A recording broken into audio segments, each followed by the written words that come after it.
Titin Prialianti, kuasa hukum Saka Tatal, terus melakukan penelusuran mencari bukti baru ke wilayah Cianjur untuk diajukan pada sidang PK terpidana kasus tewasnya Vina dan Eki.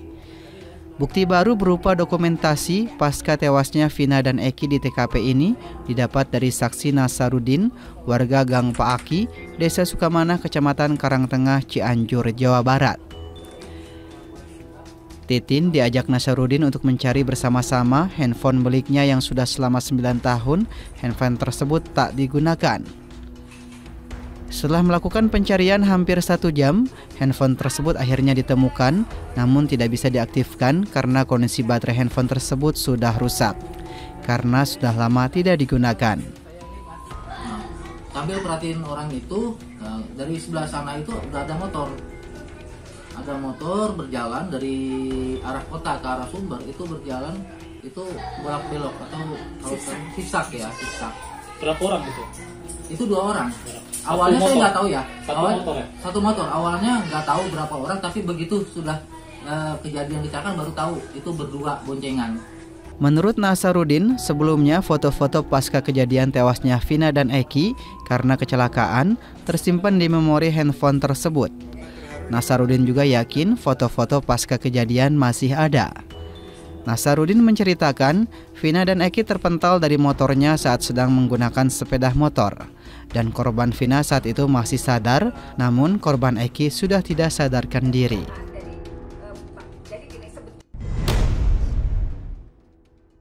Bentrokan antara organisasi masyarakat pemuda Pancasila dan Gerakan Reformis Islam atau GARIS terjadi dari buntut penarikan kendaraan beberapa waktu lalu.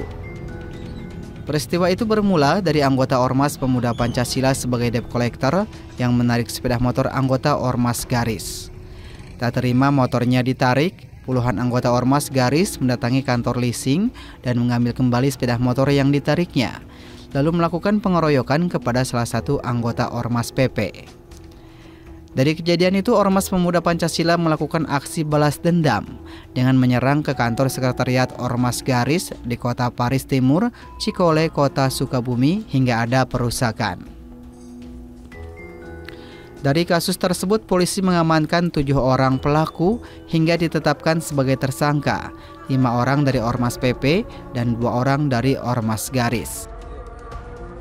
Pihak dari Ormas GARIS mendatangi korban saudara AM dari pihak eksternal PT WOM Finance Sukabumi, yang mana saudara AM pun adalah anggota Ormas Pemuda Pancasila, untuk menanyakan penarikan sepeda motor yang menunggak angsuran, yang kemudian terjadi cekcok antara pihak Ormas GARIS dan saudara AM. Ketujuh anggota Ormas itu terancam pasal berlapis, yakni pasal 170 ayat 2 KUHP pidana, paling lama 7 tahun penjara. Pasal 351 ayat 1 KUHP pidana, paling lama 2 tahun 8 bulan. Dan pasal 406 KUHP tentang perusakan pidana paling lama 2 tahun 8 bulan penjara. Peristiwa penembakan terjadi di dalam mobil di depan warung kopi milik korban Musyafa Akbar Faisal, 35 tahun, Jalan Veteran, Kelurahan Sriwedari, Kecamatan Gunung Puyuh, Kota Sukabumi, Selasa malam kemarin. Kejadian itu bermula saat pelaku yang diduga oknum pengacara datang ke tempat warung kopi milik korban. Karena mereka saling mengenal, korban pun diajak masuk ke dalam mobil pelaku. Tak lama pelaku menodongkan senjata api jenis pistol lalu menembaknya hingga bagian punggung korban mengalami luka tembak.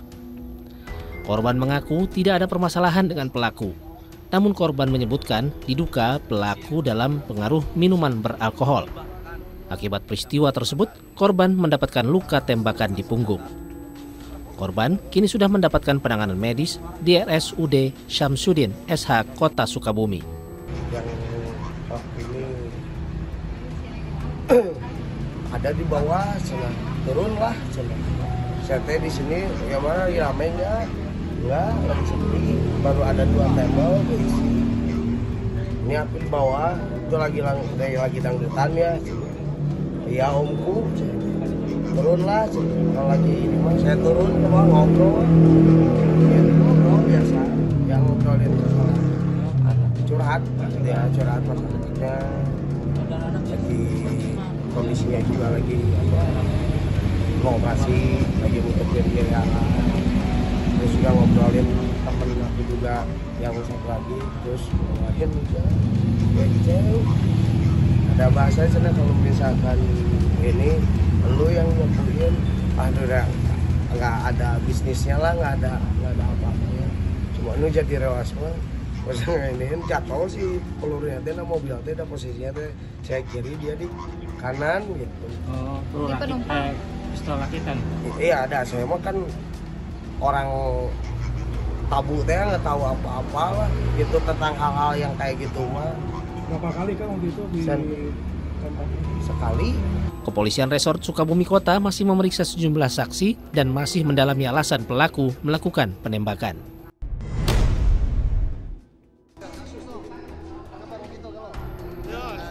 Dalam kesaksiannya sebagai saksi ahli, Komjen Purnawirawan Susno Duaji di Pengadilan Negeri Kota Cirebon, Jawa Barat, Rabu siang, menyebutkan Eki dan Vina meninggal akibat kecelakaan saat melintas di Jalan Flyover Talur Cirebon, Jawa Barat, 27 Agustus 2016 silam.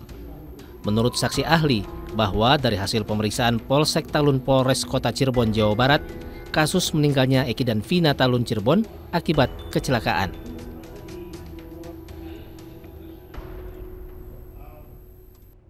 Ya, kesaksian tentang jalannya pemeriksaan bagaimana ya, saya bilang jalannya pemeriksaan babeliut ya. Tidak sesuai prosedur ya Pak? Ya. Berarti menurut prosedur kesimpulan kecelakaan berarti Pak?